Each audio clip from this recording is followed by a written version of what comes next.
রাস্তা এখানে কাদামাড়ি, আমরা স্কুলে আসতাম। আমি এখানে নবম শ্রেণী পর্যন্ত পড়েছিলাম।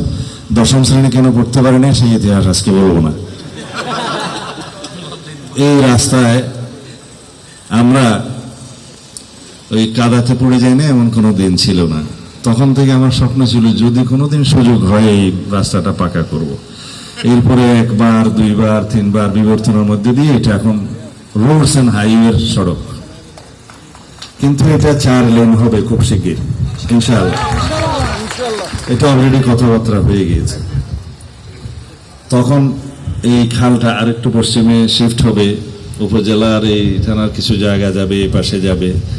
তো যেহেতু এখানে মসজিদ এবং ইনস্টিটিউশন, এই পাশে হাসপাতাল, সেজন্য এদিকে খুব একটা বেশি 36 ফিটের বেশি জায়গা নাই, সেজন্য এটা হবে।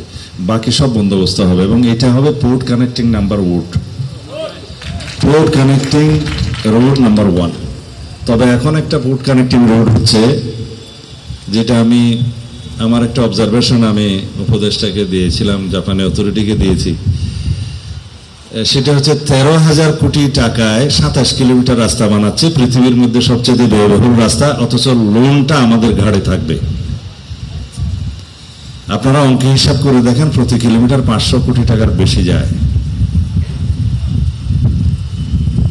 এখানে যদি আমি এগুলো বর্ণনা করি কেন কিভাবে হয়েছে, সেটা এখানে সাংবাদিকরা আছে, কালকে সব লিখে দিবে। এখন উপদেষ্টা পরিষদ আমার উপরে হুলস্থুল করবে, আমি বলবো না।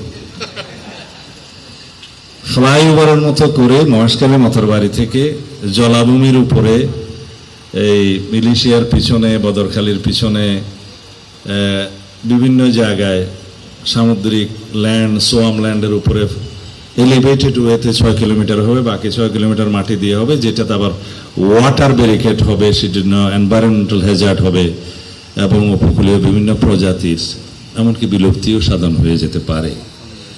সেটা আমি নিরুৎসাহিত করতে চেয়েছিলাম। এক্সিস্টিং রোডটাকে ওয়াইডেনিং করে চকরিয়ার সাথে লাগানো, এখানে ঈদমনি থেকে এইটা যেহেতু পটিয়া, আনোয়ারা, বাঁশখালী, আমি এটার নাম দিয়েছিলাম ABC road, Anwara, Banshkhali, Chakaria road. সেটা তখনই 52 কিলোমিটার করেছিলাম, কারণ 50 কিলোমিটার রাস্তা শর্ট হয় কক্সবাজারের সাথে যাতায়াতে। কিন্তু উদ্দেশ্য ছিল আমার মহেশখালী ব্রিজ সহ মহেশখালী পোর্টের।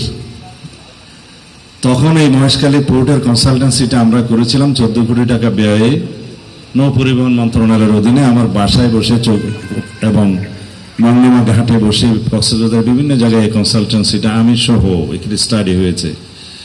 আমরা 2006 সালের মধ্যে সাইট সিলেকশনের রিপোর্টটা আমরা গ্রহণ করি।